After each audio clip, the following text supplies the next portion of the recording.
ya?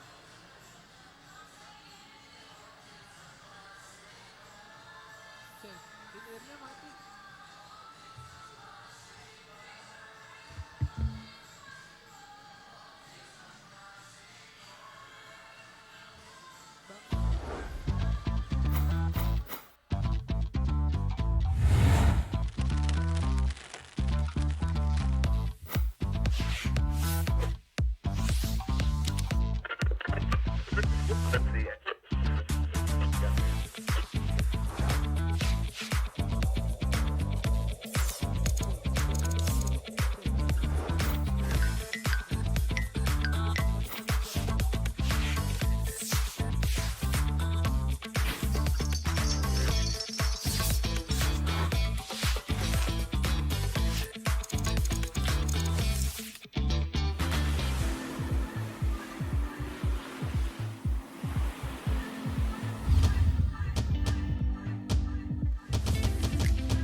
Oke, terima kasih. Mari kita buka di dalam doa. Bapak, kami mengucap syukur buat penyertaan-Mu hingga kami boleh hadir sampai di pagi hari ini. Kami siap Tuhan untuk Tuhan hadir, Tuhan bekerja, Roh Kudus berkarya di dalam ibadah kami. Tuhan yang akan berikan kepada kami hati yang siap untuk menerima kebenaran firman-Mu Tuhan. Hati yang siap untuk belajar, hati yang siap untuk dibentuk oleh Tuhan. Kami serahkan ibadah hari ini ke dalam tangan-Mu di dalam nama Yesus. Amin. IFGF, mana suaranya? Woo! Come on church, mari bertepuk tangan. Mari satukan hati dan suara dan memuji nama Tuhan sebab Ia layak untuk dipuji. Come on church, chanting bersama saya.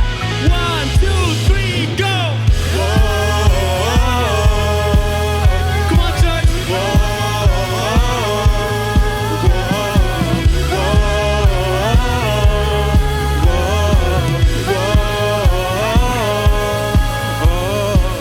Bersama-sama kami datang bawa pujian, bersama memuji-Mu Tuhan.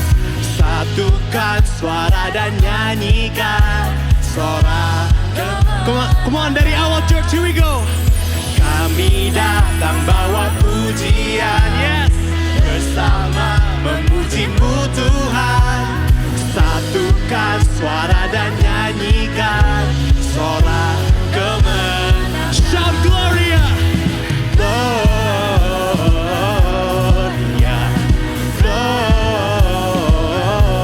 Gloria. Besar Tuhan, ditinggikan di atas segalanya. One more time. Gloria, Gloria. Besar Tuhan, ditinggikan, puji Dia, Gloria. Oh, clap your hands, terpujilah nama-Mu Tuhan. Woo! Kita akan ulang lagu ini dari awal, tapi pertama hanya pria yang akan menyanyikan, oke? Here we go, 1, 2, 3. Kami datang, come on para pria. Woo! Bersama memuji-Mu Tuhan, satukan suara dan nyanyikan.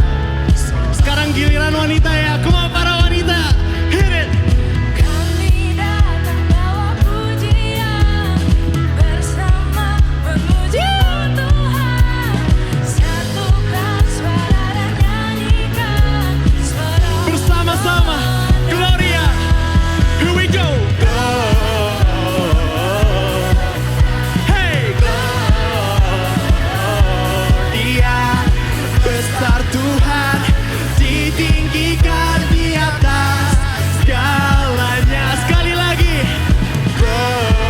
Yes.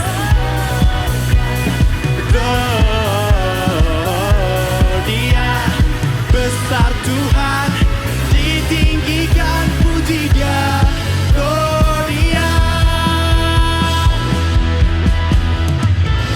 yang percaya bahwa kita memiliki Tuhan yang ajaib, berikan ke amin. Tepuk tangan untuk Tuhan, church. Lamanya kami akan menyembah nama-Mu. Come on, sing this with me, church. Here we go. We give you glory. Sambil bertepuk tangan jemaat. For all that you are, we give you glory. We give you honor. We give you praise.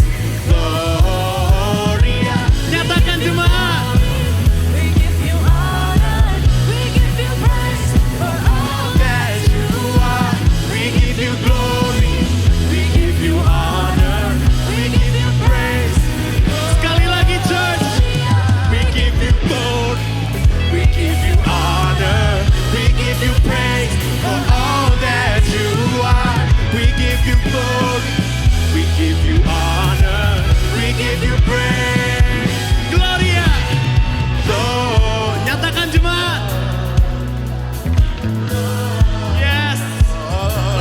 Hadirat Tuhan di tempat ini. Tuhan ditinggikan di atas segala. Sekali lagi Gloria Church. Here we go. Hey, hey. Besar Tuhan ditinggikan. Are you ready to jump? 1, 2, 3.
That's right, Lord. We want to give you honor. We want to give you praise for all that you are. Pagi hari ini kami mau datang ke hadapan-Mu ya Tuhan. Kami yang ada di sini ataupun jemaat Tuhan yang ada di rumah lalu live streaming, kami mau membawa satu hati kami ya Tuhan, satu suara kami untuk menyembah-Mu pagi hari ini. Yes, Jesus. Because we know one thing for sure, that words are not enough to describe how beautiful your name is, how powerful you are. So that let us lift our voice.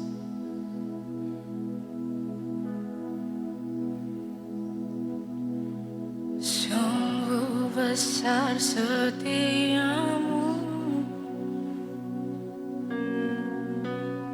nyata di sepanjang hidupku.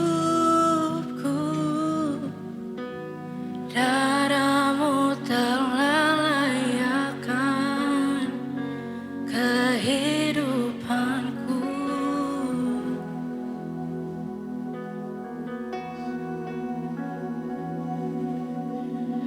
Tiada kata yang bisa lukiskan indahnya Kau Tuhan. Bagi-Mu segala pujian dan kemuliaan. Sama-sama kita mau tinggikan nama Dia. Ku tinggikan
lebih dalam lagi menyembah-Mu ya Tuhan.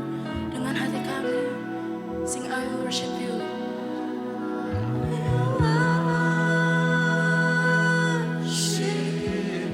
We wanna love You, Lord. And I will love you. With all my That's right, heart, Jesus. Lead all my heart, with all my soul. lead all my soul. So Jesus, lead all my mind. Mari lebih lagi, katakan ku mau menyembah-Mu. Dan ku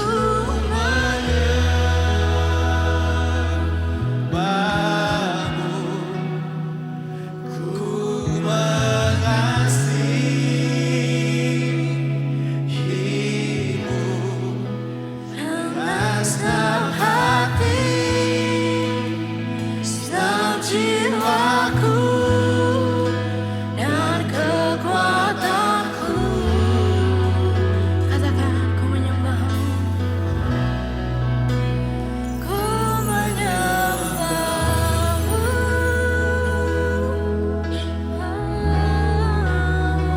Terima kasih Yesus. Ini persembahan kami yang hidup ya Tuhan. Tidak hanya nyanyian ataupun pujian, tapi hidup kami ya Tuhan. Kami worship you,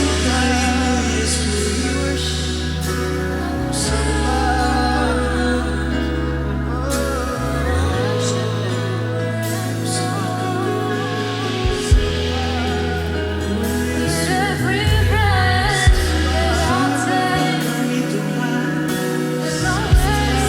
way, my sin, I wanna worship You.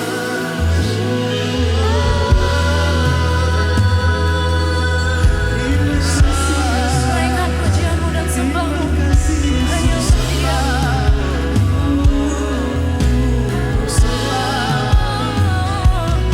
Kami mau menyembah-Mu dengan hati kami, dengan jiwa kami ya Tuhan.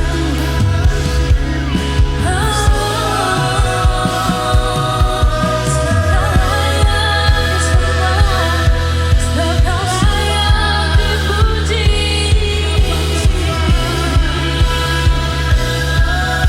Ku mau menyembah-Mu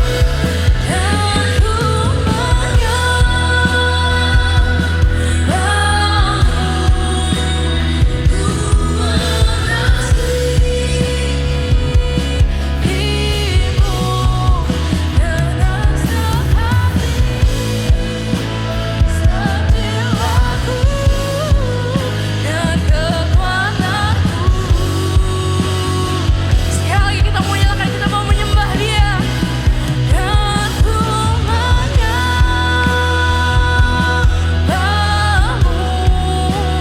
ku mengasihi Yesus. Dengan senang hati, senang jiwaku, dan kekuatanku.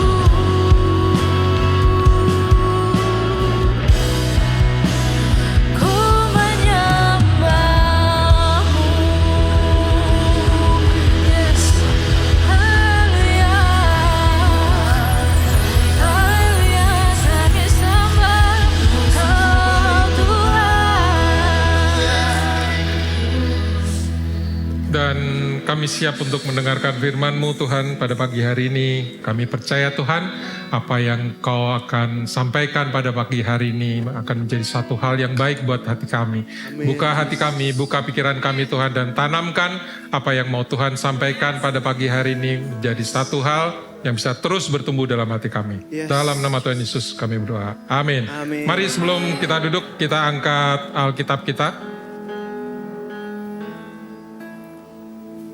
Kita deklarasikan 1, 2, 3. Inilah kabar baik, saya diselamatkan oleh kasih karunia Allah, bukan oleh perbuatan saya. Saya dibenarkan, saya diubahkan, dan saya diberkati di dalam Dia. Sekarang saya tahu segala sesuatu terjadi dalam hidup saya untuk kebaikan, karena saya dipanggil sesuai dengan rencananya. bersama kita hidup untuk kemuliaan Allah. People is our mission, connect with God, and make disciples. Sebelum duduk, ucapkan selamat datang kepada teman kanan kiri Bapak Ibu semuanya.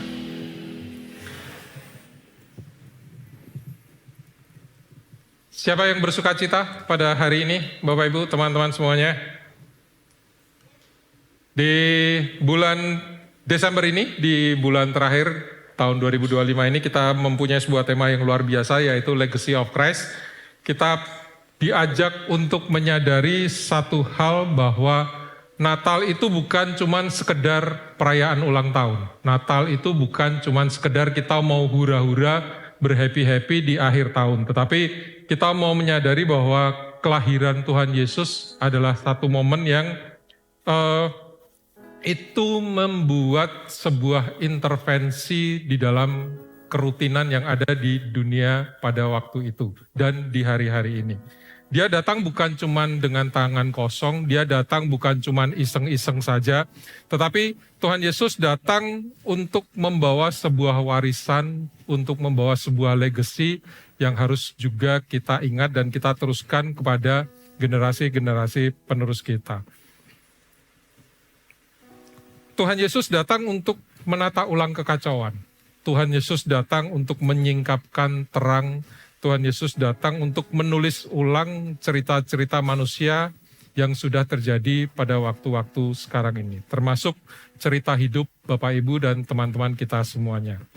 Menjadi sebuah cerita baru, menjadi sebuah warisan baru, di mana kita bisa terus menjadi ciptaan-ciptaan baru yang bisa berkarya di dalam Tuhan Yesus, di dalam karya-karya selanjutnya. Dan warisan inilah yang pengen kita teruskan kepada generasi-generasi selanjutnya. Nah, hari Minggu kemarin kita belajar tentang restoring hope, di mana kita belajar bahwa Yesus datang bahwa Yesus itu datang membawa sebuah harapan yang membuat harapan-harapan kita itu bisa menyala kembali di tengah kegelapan kita. Hari-hari di mana mungkin hari-hari kita penuh dengan permasalahan, di mana hari-hari kita penuh dengan pergumulan, tetapi minggu lalu kita belajar bahwa dengan kedatangan Tuhan Yesus ada harapan, ada hal yang bisa kita percayai lagi bahwa ada suatu rahasia karya Tuhan yang pengen Tuhan kita tanamkan di dalam pikiran kita. Nah, minggu ini kita mau belajar tentang redefining joy, Bapak Ibu, teman-teman. Kenapa kita perlu mendefinisikan ulang tentang sukacita? Seringkali kita meletakkan sukacita kita itu kepada sebuah alasan yang salah. Kita mau belajar minggu ini, kita bisa meletakkan sukacita itu kepada alasan-alasan yang benar. Bahwa sukacita itu bukan tergantung dari situasi.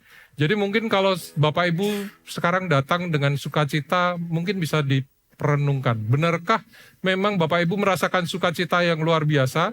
Atau karena ada satu hal yang memang membuat sukacita itu menjadi alasan di mana Bapak Ibu bersukacita pagi hari ini. Kita mau belajar bahwa sukacita tidak melulu berdasarkan dengan situasi keadaan kita, situasi hati kita. Tetapi kita mau belajar bahwa sukacita sesungguhnya, sukacita sejati itu adalah sukacita yang berakar kepada Tuhan Yesus Kristus. Kita akan belajar dari Maria. Maria pada waktu dia mengandung Tuhan Yesus dan dia mendapatkan berita ini dari malaikat. Kalau kita bisa pikir secara logika manusia, seharusnya momen-momen itu bukanlah sebuah momen yang menjadi sukacita buat seorang Maria. Kalau waktu itu saya mencoba mencari informasi berdasarkan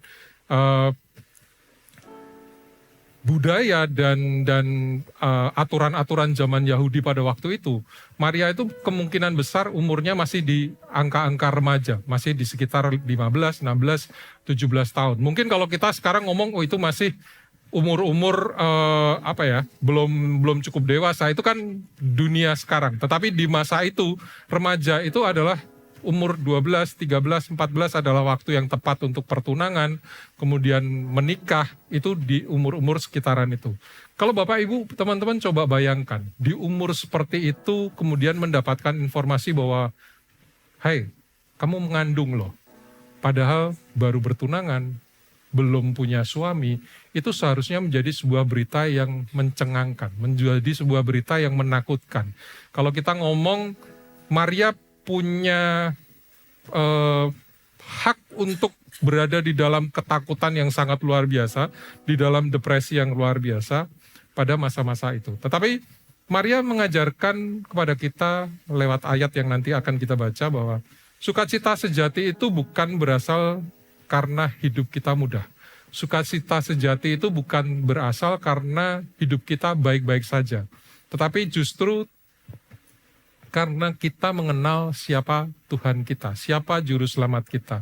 Tuhan sendiri justru menghargai apa yang dipandang rendah oleh dunia dan kesetiaannya itu kekal sampai selama-lamanya. Coba kalau kita bayangkan, ini menjadi pertanyaan saya sebenarnya mungkin Bapak Ibu juga teman-teman pernah bertanya-tanya, kenapa Tuhan Yesus dilahirkan di zaman dulu ya? Kalau Tuhan Yesus itu mempunyai amanat agung untuk menyebarkan beritanya, memberitakan tentang dia ke seluruh ujung bumi, tentunya akan lebih gampang kalau Tuhan Yesus itu memilih lahir di hari-hari ini. Udah penuh dengan sosial media, udah gampang viral, ada TikTok, ada Instagram, ada AI, segala macam. Jadi coba kita bayangkan kalau misalkan berita Maria itu, zaman Maria itu adalah di zaman sekarang ini, zaman AI, zaman penuh dengan sosial media dan segala macam. Waktu malaikat memberikan informasi kepada Maria, bisa jadi Maria ini langsung buka ChatGPT. Dia tanya sama ChatGPT, gimana ya bisa seorang yang masih belum menikah kok bisa hamil? Tentunya ChatGPT akan kebingungan dan dia menjawab, nggak ngerti, kamu pergi aja ke dokter untuk memastikan itu tadi. Mungkin kalau kita ngelihat si Yosef, pada waktu itu dia nggak perlu lagi ngetok-ngetok setiap losmen, setiap penginapan untuk mencari sebuah kamar yang kosong. Yang perlu dia lakukan, dia cukup buka Mindtrip AI atau mungkin Traveloka untuk nyari losmen bintang, ya mungkin bintang 3, bintang 2, atau bintang 4 yang terdekat, yang sesuai dengan budget, yang kamarnya masih kosong, itu bisa dilakukan. Mungkin kalau kita kalau kita mengira-ngira para gembala yang didatangi oleh malaikat-malaikat itu tadi, apa yang terjadi dengan mereka? Mungkin mereka akan foto-foto, selfie-selfie dengan malaikat-malaikat itu tadi. Kemudian dia pasang di sosial media dia, aku didatengin malaikat loh. Mungkin itu yang terjadi kalau kita berada masa Maria mengandung itu di masa-masa seperti ini. Tetapi yang kita perlu ketahui Bapak Ibu teman-teman, AI mungkin bisa memberikan kemudahan. AI teknologi mungkin bisa memberikan kesenangan, kegembiraan. Tetapi AI tidak bisa memberikan sukacita dan damai sejahtera yang hadir di dalam hati kita. Jadi kalau kita mau belajar sekali lagi pada pagi hari ini, AI bisa membuat kita tertawa, tetapi tidak bisa memberi damai sejahtera. Dia cuma bisa memberi data, tetapi tidak bisa memberi pengharapan yang mengubah hati. Karena pengharapan kita itu hanya bisa datang dari Tuhan Yesus kita. Jadi inilah yang menjadi esensi Natal kita untuk yang seharusnya kita pahami. Sukacita di malam hari itu bukan datang dari fasilitas hotel yang didapatkan, bukan dari kemudahan-kemudahan yang keluarga Yosef dan Maria dapatkan, bukan dari foto-foto estetik yang bisa diupload oleh para gembala pada waktu itu, tapi sukacita itu meledak di dalam hati mereka, hadir di dalam hati mereka, karena mereka menyadari bahwa ada satu alasan yang sangat powerful, yaitu Tuhan Yesus hadir datang ke dunia untuk kita semua. Kabar baik dari Tuhan Yesus hadir itu adalah sumber dari sukacitanya. Bukan tentang kecanggihan zamannya, bukan tentang segala kemudahan yang dihadirkannya, tetapi kita mau diajak untuk belajar. Hari ini jangan cari sukacita berdasarkan dengan alat-alat yang ada di tangan kita. Jangan mencari sukacita dengan mencari kemudahan-kemudahan hidup di dalam perjalanan kehidupan kita. Tetapi mari kita mencari sukacita dengan mengenal Tuhan Yesus secara pribadi lebih dekat dan lebih dekat lagi. Sukacita sejati itu tidak tergantung pada keadaan, Bapak Ibu, tetapi berakar kepada Tuhan dan kepada karya-karyanya. Nah, ada 3 poin yang kita mau belajar pada pagi hari ini. Yang pertama adalah sukacita dari mengenal Allah. Mari kita baca dari Lukas 1 pasal 1 ayat 46 sampai 49 bersama-sama. Ayat 46. Lalu kata Maria, jiwaku memuliakan Tuhan dan hatiku bergembira karena Allah juru selamatku. Sebab ia telah memperhatikan kerendahan hambanya. Sesungguhnya mulai dari sekarang segala keturunan akan menyebut aku berbahagia. Karena yang Maha Kuasa telah melakukan perbuatan-perbuatan besar kepadaku dan namanya adalah Kudus. Kalau kita seringkali melihat gambaran Maria yang ada mungkin di internet atau di kartu Natal, kartu-kartu ucapan yang mungkin juga beredar di handphone kita juga. Maria seringkali digambarkan sebagai seorang wanita yang berwajah tenang, berwajah mungkin ceria, tersenyum, jauh dari kegalauan dan jauh dari kebingungan. Padahal kalau kita ingat-ingat lagi, seperti saya bilang tadi, bahwa ini adalah sebuah skenario terburuk yang bisa terjadi pada seorang wanita Yahudi, remaja Yahudi pada waktu itu. Hamil sebelum menikah, dan mungkin itu bisa menjadi skandal di dalam kehidupannya, menjadi perzinahan, dia anggap berzina, bisa juga berakhir dengan dia dirajam batu oleh orang-orang yang ada pada waktu itu, oleh masyarakat sosial pada waktu itu. Resikonya nggak main-main Bapak Ibu, resikonya adalah nyawa. Tetapi Maria secara sosial dan secara karir bisa dibilang bahwa dia bisa bilang selesai sudah, ini sudah tamat, masa depanku sudah habis, masa depanku sudah nggak ada lagi. Ini menjadi sebuah hal yang bisa menekan dia di dalam mental dan di dalam ketakutan dan kepanikan. Seharusnya dia menangis, seharusnya dia histeris. Kalau kita secara logika manusia berpikir seperti itu. Namun inilah yang membuat cerita Maria ini menjadi sebuah cerita tentang iman yang powerful, Bapak Ibu. Di tengah ancaman badai, kegalauan, di tengah ancaman segala hal yang bisa membuat Maria ini menjadi seorang yang panik. Tetapi Maria tidak membiarkan ketakutan, kepanikannya itu yang memimpin respon-respon di dalam pilihan-pilihan hidupnya. Dia justru berkata di ayat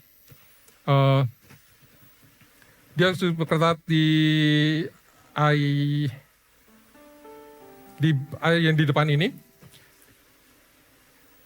jadilah padaku menurut perkataanmu, dan Maria bisa menemukan sukacita bukan karena situasinya aman, bukan karena situasi yang dia rasakan itu situasi yang aman dan damai sejahtera, tetapi karena dia bisa mengerti dan dia tahu siapa yang memegang kehidupannya pada waktu-waktu itu.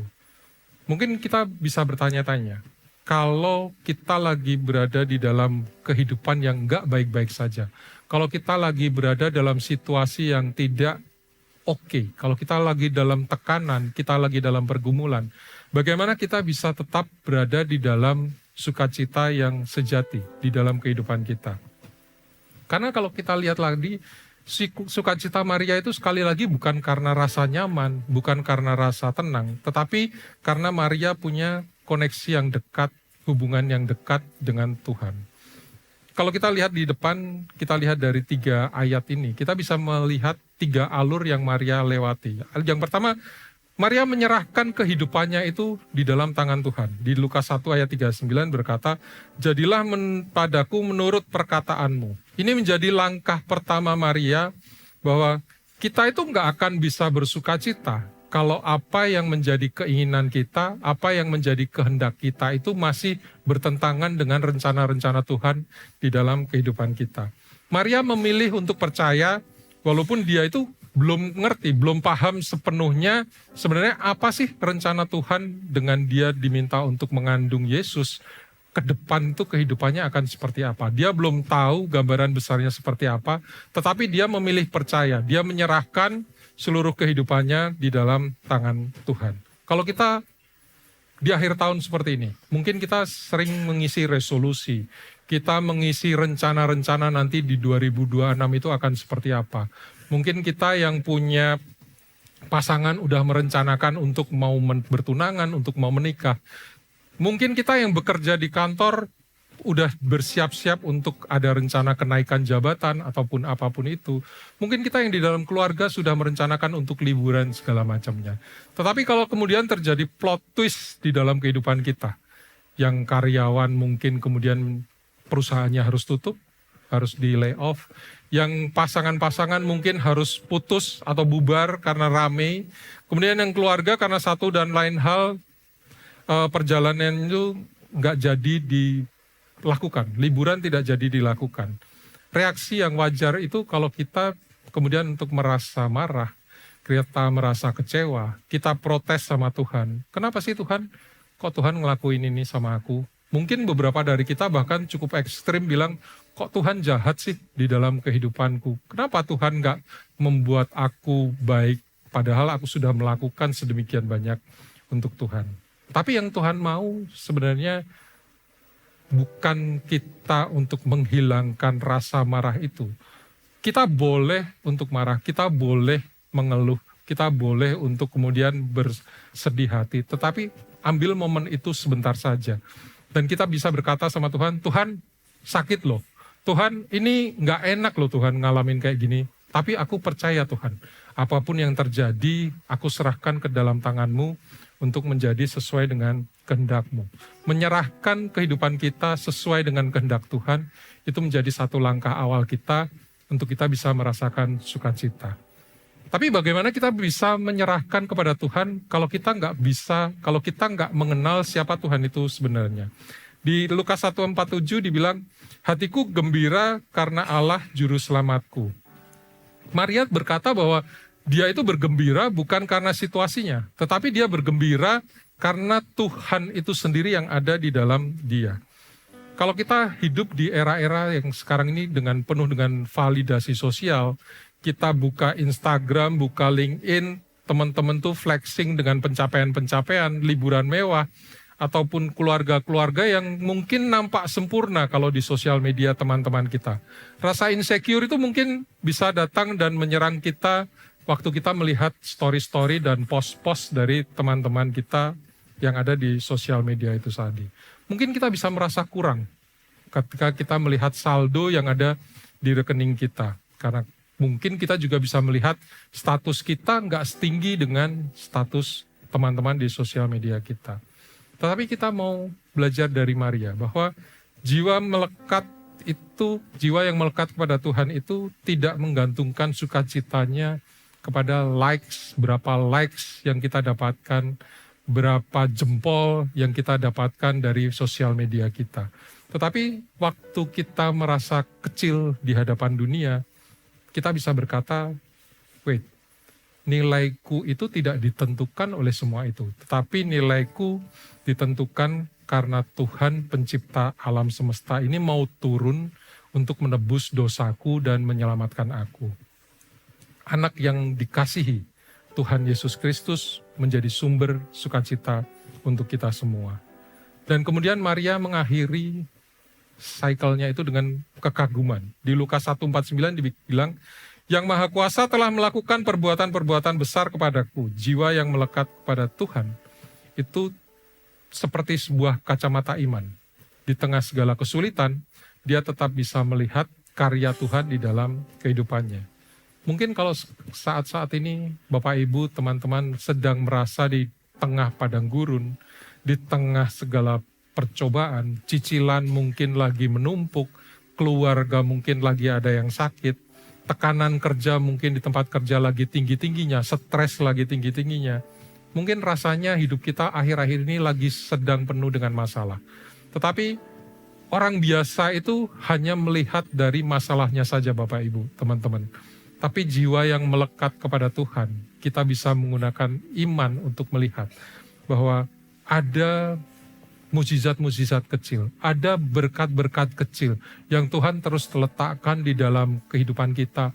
Walaupun masalah masih ada, walaupun masalah itu terus menghantui kita, masih terus berada di hadapan kita, tetapi Tuhan terus berkarya di dalam kehidupan kita langkah demi langkah, sedikit demi sedikit, kecil demi kecil untuk terus memberkati kita di dalam kehidupan kita. Di Mazmur 16 ayat 11, di hadapanmu ada sukacita berlimpah-limpah, di tangan kananmu ada nikmat senantiasa. Kalau kita melihat korelasinya, seringkali kita mencari sukacita itu dari pemberian Tuhan, Bapak Ibu. Seringkali kita merasa sukacita kalau Tuhan memberkati. Seringkali kita merasa sukacita kalau pasangan kita memberi hadiah. Seringkali kita merasa sukacita kalau ada apresiasi di lingkungan kerja kita. Ada promosi. Tetapi ayat ini, Mazmur 16 ayat 11 ini membenarkan arah hati kita yang sesungguhnya. Bahwa sesungguhnya sukacita itu ada di hadapanmu. Kalau di dalam bahasa Inggrisnya dibilang bahwa in your presence, di dalam hadiratmu, itu sukacita itu ada. Jadi seharusnya kita tidak lagi perlu mencari sumber sukacita itu dari luar. Kita tidak perlu lagi berharap sumber sukacita itu dari luar. Tetapi pada waktu kita melekat kepada Tuhan, pada waktu kita mau terus berada di dalam Tuhan, seharusnya sukacita itu akan bisa terus mengalir di dalam kehidupan kita. Jadi rumus sederhananya yang sering kita lupakan itu, sukacita itu bukan soal lokasi fisik. Sukacita itu bukan soal kita lagi liburan kemana, kita lagi berada di mana, atau kita lagi mendapatkan apa. Tetapi sukacita itu adalah posisi hati. Bukan posisi fisik, tapi posisi hati. Di mana kita mengerti bahwa Tuhanlah sumber sukacita yang ada di dalam kehidupan kita. Kalau kita sudah belajar dari sukacita Maria, bahwa itu bukanlah sebuah sukacita yang kebetulan. Bahwa Maria merasakan sukacita karena dia mendapatkan sukacita itu. Tetapi dari tadi kita sudah belajar bahwa Maria merasa bersukacita karena itu adalah sebuah pilihan iman. Itu adalah sebuah pilihan di mana aku mau bersukacita, tidak dipimpin oleh rasa takut dan rasa kepanikan. Apa yang kita bisa lakukan untuk bisa merasakan sukacita di dalam kegalauan-kegalauan kita? Yang pertama, kita bisa membangun keintiman dengan Tuhan kita sebagai sumber sukacita itu. Jangan cuma mengandalkan perasaan saja, Bapak Ibu. Seringkali mungkin kita ngerti bahwa mood kita, perasaan kita itu bisa naik turun, bisa lagi happy tiba-tiba ngerasa sedih, lagi sedih tiba-tiba bisa tertawa. Mood itu bisa berubah-ubah sesuai dengan kondisi dan keadaan kita. Dan kalau kita mengikuti sukacita itu berdasarkan perasaan, kita bersukacita tergantung perasaan kita. Yang ada itu kita bisa capek, kita merasa detik ini bersukacita, menit berikutnya kehilangan sukacita. Jam berikutnya kita bersukacita lagi, tapi waktu berikutnya kita kehilangan sukacita itu. Kalau kita bersukacita karena kita hanya mengandalkan perasaan dan mood kita saja, itu akan menjadi capek di dalam kehidupan kita. Jadi kita harus bangun keintiman dengan Tuhan, kita harus bangun keintiman kita dengan Yesus, dan kita pastikan bahwa sukacita kita berasal dari Dia, bukan dari kondisi-kondisi dan perasaan kita.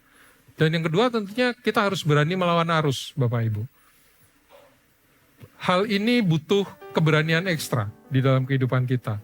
Dunia itu punya standar yang tinggi tentang apa yang menjadi kesuksesan dan apa yang menjadi kebahagiaan. Seringkali saat kita mau hidup benar, kita hidup sesuai dengan perintah Tuhan, ada tekanan-tekanan budaya, ada opini-opini yang mungkin bilang kita aneh, ada tekanan-tekanan yang ngomong, alah kamu sok suci, ngambil keputusan kayak gitu. Semua orang juga melakukan, kok kamu milih nggak melakukan seperti itu. Atau mungkin ada yang ngomong sama kita, aduh kamu itu ketinggalan zaman. Mungkin untuk remaja-remaja putri yang sedang berpacaran dengan kehidupan seks bebas yang ada di luaran sana. Mungkin kita akan merasakan tekanan, kamu belum seks sebelum nikah itu, kamu tuh ketinggalan zaman sekali. Ada hal-hal yang menekan kita waktu kita pengen berjalan dengan benar. Waktu kita pengen berjalan dengan sesuai dengan perintah Tuhan. Tapi ingat Maria, walaupun dia ada resiko untuk dipermalukan, tetapi Maria memilih untuk tetap taat. Keintiman dengan Tuhan akan memberikan kita semua nyali untuk berjalan bersama di dalam kebenaran. Karena ketaatan itulah yang menghadirkan sukacita sejati. Yang ketiga, kita harus melihat big picture-nya dari Tuhan. Seringkali sukacita kita itu hilang karena kita terlalu fokus pada masalah-masalah yang ada di dalam kehidupan kita. Kehidupan ini bukan tentang apa yang sedang kita hadapi, Bapak Ibu. Tetapi kehidupan ini berfokus kepada siapa Tuhan kita dan siapa Dia yang terus menyertai kita di dalam kehidupan kita. Jadi Bapak Ibu semuanya, mari kita kunci kebenaran pada pagi hari ini. Kapan sebenarnya sukacita itu lahir? Sukacita itu tidak lahir saat masalah kita selesai. Sukacita kita tidak lahir pada waktu kita bisa menyelesaikan hal-hal pergumulan-pergumulan yang terjadi di dalam kehidupan kita. Sukacita itu tidak menunggu sampai hidup kita itu sempurna. Sukacita itu lahir detik kita mengakui kebesaran Tuhan ada di dalam kehidupan kita. Saat kita sadar bahwa Tuhan itu lebih besar dari segala permasalahan yang ada di dalam kehidupan kita, sukacita itu bisa tumbuh di dalam hati kita. Dan saat kita memutuskan untuk percaya kepada janji-janjinya Tuhan, sukacita itu juga akan terus bertahan di dalam hati dan kehidupan kita. Itu yang pertama. Poin yang kedua, kita mau belajar tentang sukacita dari melihat apa yang berharga di matanya, di mata Tuhan. Kunci sukacita Maria itu yang satu ini menjadi satu kunci yang menarik, Bapak Ibu. Biasanya kita berpikir bahwa Tuhan itu dekat, Tuhan itu hadir kepada orang-orang yang kelihatan wow, kelihatan sukses, kelihatan kaya, kelihatan penuh dengan kesempurnaan di dalam kehidupannya. Kita ngerasa bahwa Tuhan dekat dengan mereka. Dan itu membuat kita ngerasa bahwa Tuhan jauh dari kita waktu kehidupan kita tidak sebaik mereka. Jadi kita perlu mendefinisikan ulang bahwa diberkati dan dekat dengan Tuhan itu, sukacita itu bukanlah hal seperti itu. Di Lukas 1, 51 ayat 53, di sini kita bisa membaca dan melihat bahwa ada sebuah hal yang Tuhan mau katakan di dalam kehidupan kita. Perhatikan apa yang Tuhan lakukan. Dia mencerai-beraikan orang yang congkak hatinya. Dia menurunkan orang berkuasa dari tahtanya. Dia menyuruh orang kaya pergi dengan tangan hampa. Tetapi Tuhan berkata bahwa orang yang rendah justru ditinggikan. Orang yang lapar justru dilimpahkan dengan segala hal yang baik. Apa artinya ini buat kita semua, Bapak Ibu, teman-teman? Maria bersukacita karena dia sadar bahwa Tuhan kita adalah Tuhan yang tidak silau dengan status. Dunia mungkin mengajarkan kita tentang kekayaan, mengajarkan kita tentang kekuasaan, itu sebagai sumber sebuah kebahagiaan. Dunia bilang mungkin kamu punya segalanya, maka kamu bisa bersukacita. Kalau kamu bisa menguasai segalanya, kamu bisa penuh dengan sukacita. Tetapi Yesus datang membawa sebuah warisan nilai yang baru. Sukacita sejati sekali lagi tidak datang dari apa yang kita miliki, tetapi sukacita sejati datang karena kita punya Tuhan di dalam kehidupan kita. Tuhan justru mencari hati yang lapar. Tuhan justru mencari hati yang rendah hati. Tuhan justru mencari hati yang mau sadar bahwa tanpa Tuhan itu kita bukanlah siapa-siapa. Jadi kalau hari ini Bapak Ibu teman-teman, kita Bapak Ibu teman-teman merasa bahwa kita adalah sesuatu yang kecil. Merasa bahwa kita nggak punya kuasa sama sekali. Merasa bahwa kita nggak punya apa-apa sama sekali. Bersukacitalah, karena itulah orang-orang yang dicari oleh Tuhan. Karena justru di posisi itulah, di posisi-posisi seperti itulah, kita semua bisa berada dekat dengan hatinya. Kita bisa berada dekat dengan hadiratnya. Sukacita kita akan bisa menjadi teguh karena kita tahu nilai kita itu tidak ditentukan oleh saldo rekening kita. Sukacita kita tidak ditentukan oleh apa yang ada di dalam garasi kita. Sukacita kita tidak ditentukan oleh pekerjaan apa yang saat ini kita pegang, tetapi ditentukan oleh kasih Kristus yang terus mengangkat kita di dalam kehidupan kita. Mungkin seringkali kita juga bingung.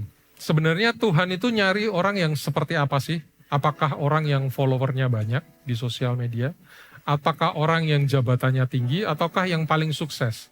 Tuhan itu padahal nggak terkesan dengan kesombongan. Ia menghargai kerendahan hati. Ada di Lukas 1 ayat 51. Allah mencerai-beraikan orang-orang yang congkak hatinya. Seringkali sosial media mengajarkan kita tentang flexing, tentang kesombongan yang bisa kita lakukan. Ferrarimu warna apa? Itu hal yang sering kita dengar di sosial media. Rumahmu di mana? Pekerjaanmu apa? Followermu berapa? Tetapi Maria menyadari bahwa Yesus datang untuk membongkar ilusi-ilusi itu tadi. Mari kita berhenti berlomba-lomba untuk membuktikan bahwa kita yang terbaik di dari sosial media dengan kesombongan-kesombongan kita. Lakukan bagian saudara, Bapak Ibu semuanya dengan segenap hati, tetapi sertakan Tuhan di dalam setiap langkah perjalanan Bapak Ibu, setiap detiknya. Karena tanpa Tuhan, tanpa kedekatan kita dengan Tuhan, pencapaian kita itu semuanya hanyalah sia-sia. Dan Tuhan itu gak silau dengan kekuasaan. Tuhan gak silau dengan harta kekayaan yang kita miliki. Ia mengangkat yang tidak dipandang. Dunia menilai orang dari kartu namanya, dari jabatannya apa, dari posisinya apa. Tetapi Tuhan menurunkan orang-orang berkuasa dan meninggikan orang-orang yang rendah. Ini kabar baik buat kita semua, bahwa kita yang saat ini merasa kecil, kita yang saat ini merasa tertindas, kita saat ini yang merasa nggak punya apa-apa, identitas kita adalah anak-anak yang Tuhan sayangi, adalah anak-anak yang Tuhan kasihi. Sehingga itu bisa terus menjadi status kita di mata Tuhan. Dan Tuhan juga tidak mencari orang-orang yang kenyang, tetapi Ia justru memuaskan orang-orang yang lapar. Ia melimpahkan segala hal yang baik kepada orang lapar dan menyuruh orang kaya itu pergi dengan tangan hampa. Kaya di sini bukan berarti soal uang, Bapak Ibu, teman-teman. Kaya di sini adalah soal kondisi hati yang merasa cukup atau merasa malah nggak cukup, merasa nggak butuh akan Tuhan. Ini posisi yang berbahaya. Waktu kita punya hati, punya keadaan hati di mana kita sudah ngerasa bahwa Tuhan, aku nggak perlu kamu deh. Atau mungkin kita sudah melupakan Tuhan.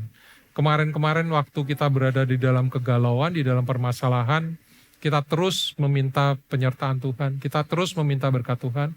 Tetapi kita menjadi lupa bahwa kita terus perlu Tuhan di dalam kehidupan kita. Saat hal seperti itu terjadi, itu menjadi satu hal yang berbahaya. Karena Tuhan akan terus mencari orang-orang yang punya rasa lapar rohani. Tuhan akan terus mencari orang-orang yang mau terus mencari Dia, bersama dengan Dia, setiap detik, setiap waktu di dalam kehidupannya. Jadi Bapak Ibu, teman-teman semuanya, sukacita sejati itu lahir ketika kita belajar menghargai apa yang Tuhan juga sudah hargai. Nyanyian Maria tadi menunjukkan bahwa kerajaan Allah itu beroperasi bukan dengan mata uang dunia, tetapi beroperasi dengan kerendahan hati, dengan ketundukan hati, dan dengan kelaparan rohani. Coba bayangkan apa yang terjadi kalau kita bisa menyelaraskan itu semua, Bapak Ibu.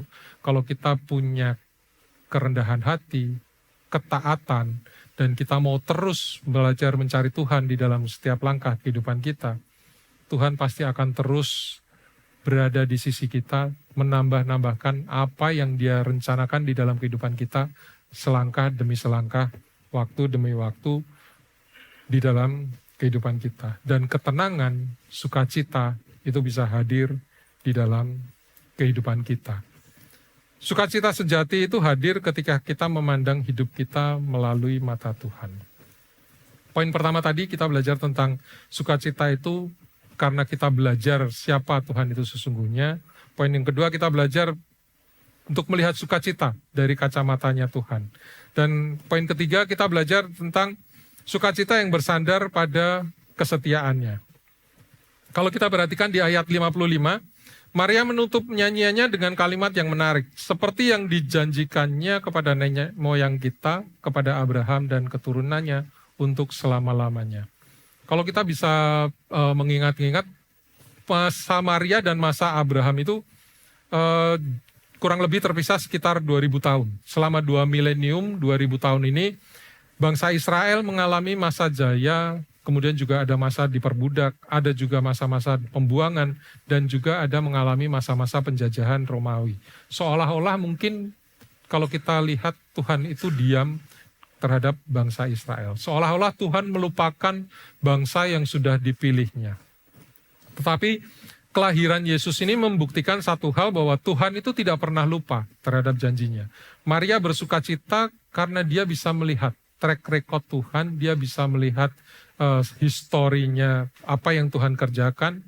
Dia bisa melihat sambungan, benang merah, kesetiaan Tuhan terhadap bangsa Israel. Itu tidak pernah putus dari generasi ke generasi. Janji yang diucapkan kepada Abraham 2000 tahun lalu ditepati pada hari itu lewat Maria mengandung Tuhan Yesus.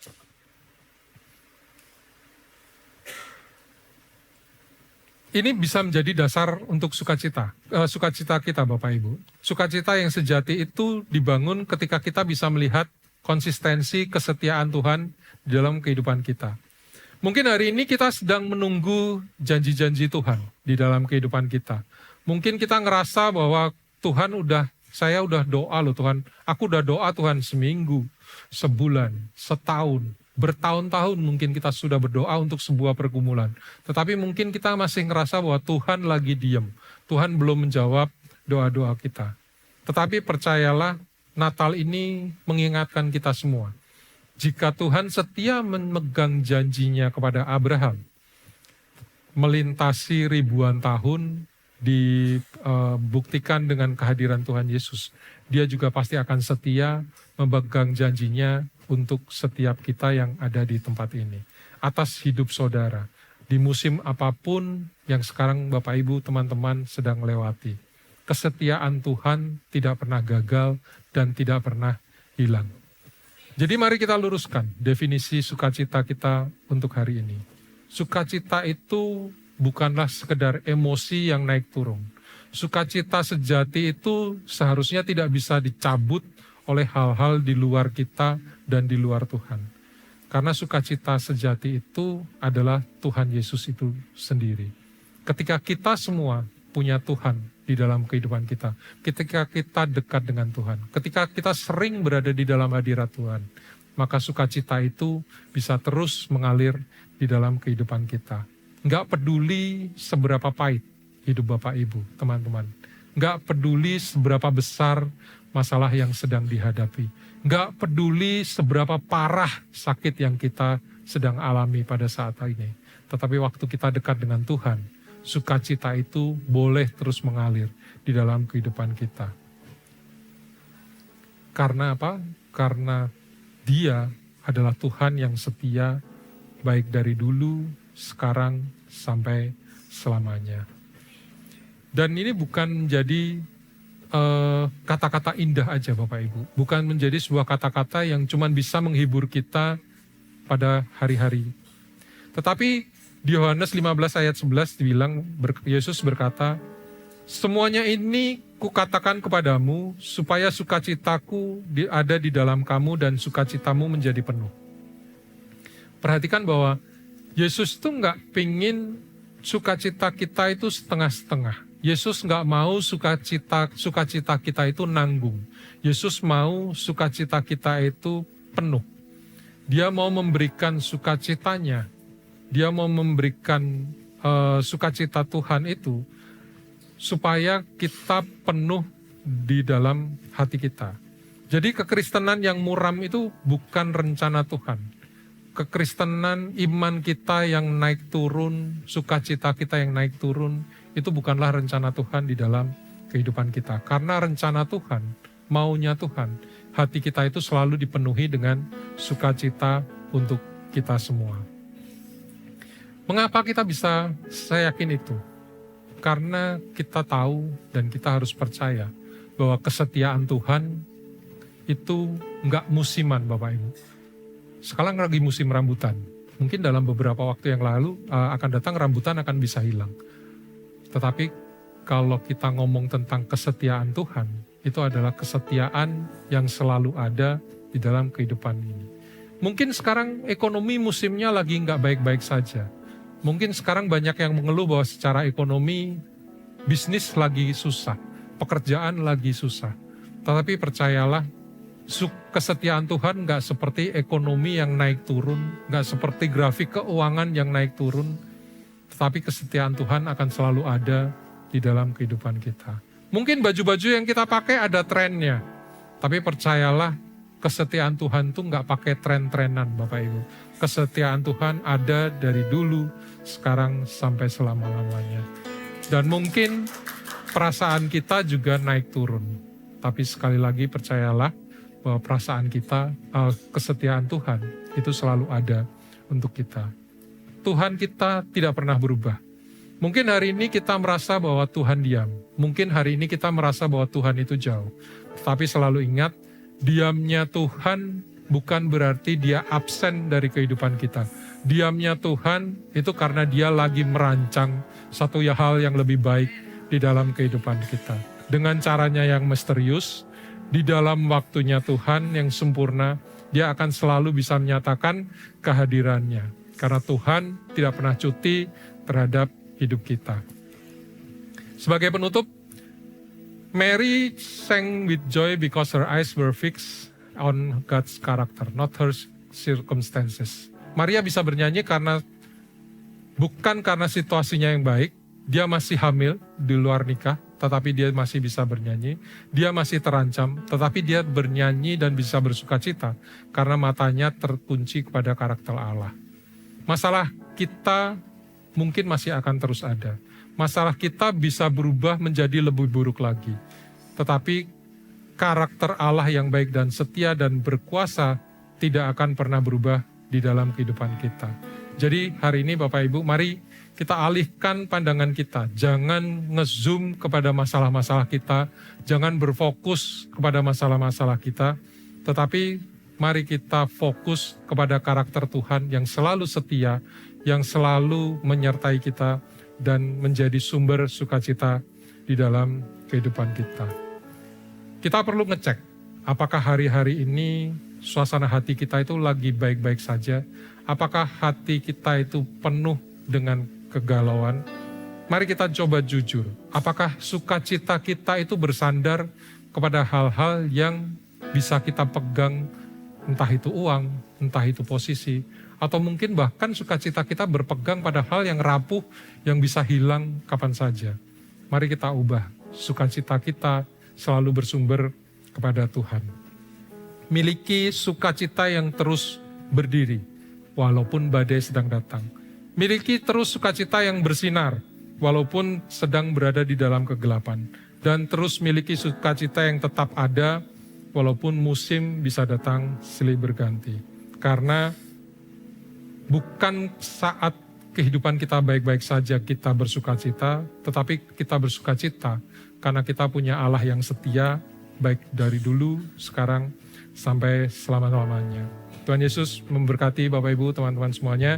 Mari kita angkat pujian ini untuk meresponi firman Tuhan pada pagi ini.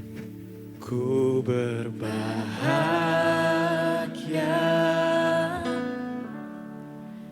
yakin teguh, Yesus abadi, kepunyaanku.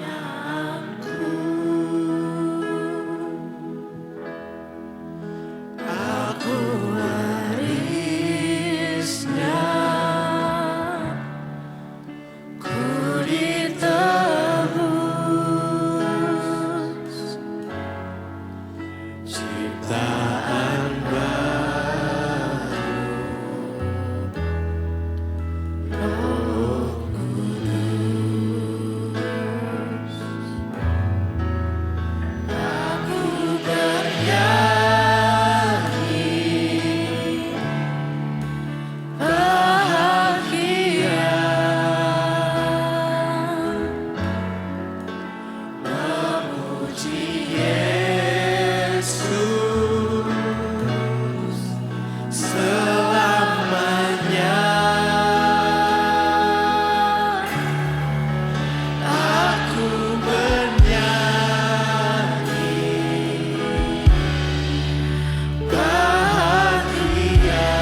Mari kita tundukkan kepala. Hari ini kita bisa mendengar cerita tentang Maria, tentang sukacita yang lahir bukan karena situasi yang sempurna, tetapi karena hati yang terus melekat dan jujur di dalam kehidupannya. Mungkin di luar saudara, di luar Bapak Ibu yang terlihat tersenyum, mungkin di luar feed Instagram kita, sosial media kita yang kelihatannya indah dan baik-baik saja, mungkin saat ini terjadi perang batin di dalam kehidupan Bapak Ibu. Mungkin ada yang merasa di saat ini kehidupannya sedang hancur. Seperti Maria, ada hal-hal yang terjadi di luar kendali kita. Ada hal-hal yang mungkin menakutkan buat Bapak Ibu, teman-teman yang hadir di tempat ini. Atau mungkin ada yang lelah mengejar validasi-validasi yang diberikan oleh dunia. Lelah untuk berpura-pura kuat, lelah untuk mengejar standar-standar dunia yang terus dikejar untuk kita. Mungkin juga kita merasa saat ini kita sedang kosong. Dengar ini Bapak Ibu, Tuhan tidak mencari versi yang sempurna untuk setiap kita. Dia mencari hati yang mau berkata, Tuhan, aku butuh Engkau. Tuhan, aku mau penyertaan-Mu. Jika hari ini Bapak Ibu merasa sukacita Bapak Ibu hilang, dicuri oleh masalah yang ada, dicuri oleh keadaan-keadaan yang ada. Angkat tangan Bapak Ibu, taruh di dada dan sebagai tanda bahwa Bapak Ibu, teman-teman mau berkata bahwa Tuhan, isi kembali hatiku, aku mau redefining joy pada hari ini, aku mau sukacita itu kembali ke dalam hatiku. Tuhan melihat tangan itu, Tuhan melihat hati Bapak Ibu. Mari kita angkat pujian ini sekali lagi.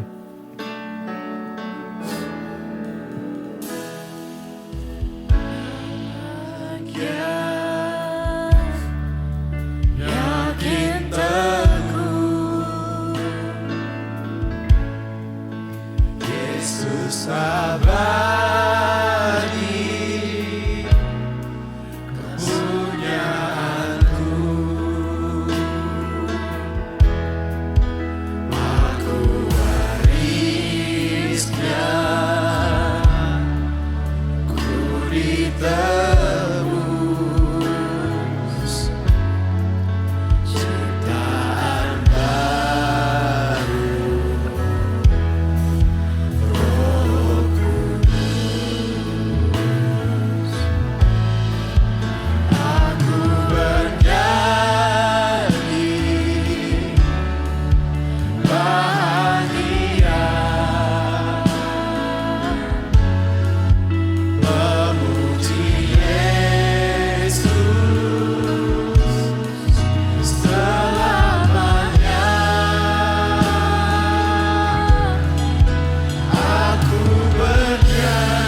Tuhan Bapa yang baik, kami datang ke hadapan-Mu Tuhan dengan apa adanya.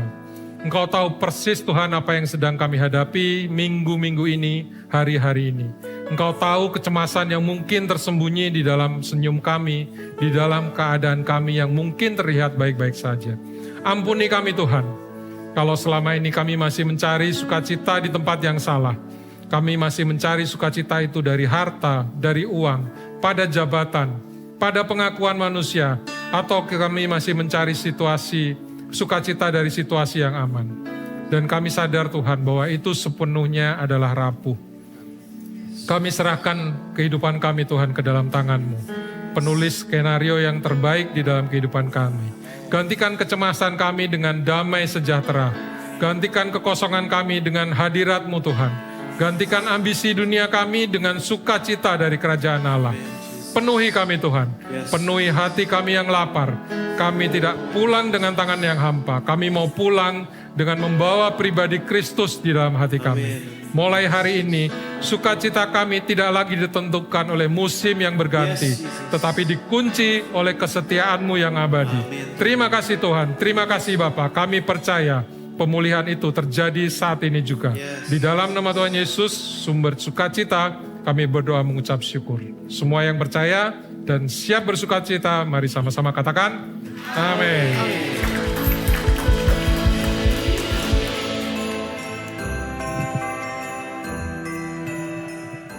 Welcome Church!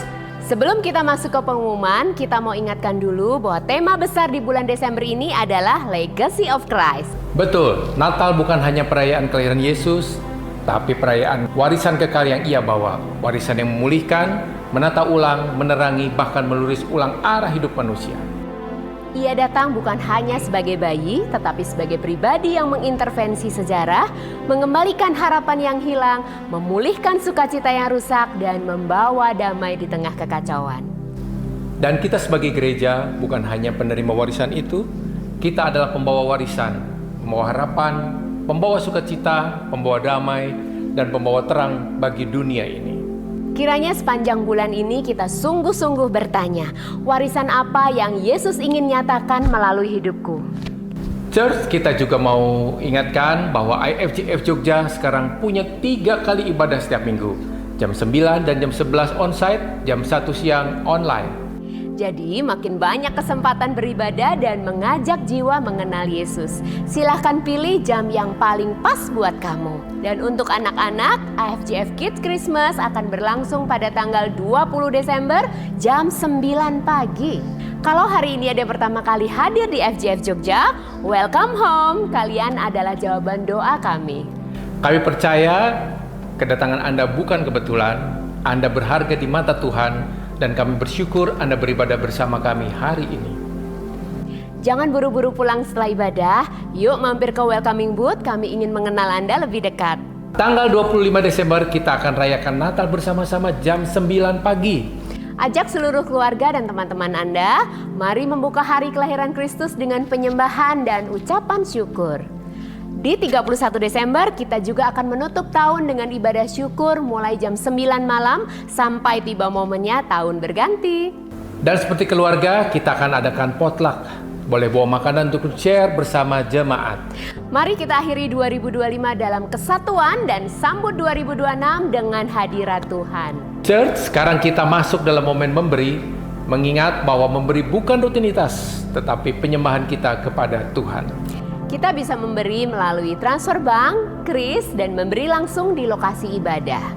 Mari memberi dengan hati yang bersukacita, karena hati yang memberi adalah hati yang diberkati. Dan supaya tidak ketinggalan info, renungan, dan kegiatan selama bulan Desember, follow Instagram, YouTube, TikTok IFGF Jogja. Tinggal search IFGF Jogja. Itulah pengumuman kita hari ini. Kiranya warisan Kristus nyata melalui hidup kita sepanjang bulan ini. I love my church. We love our church.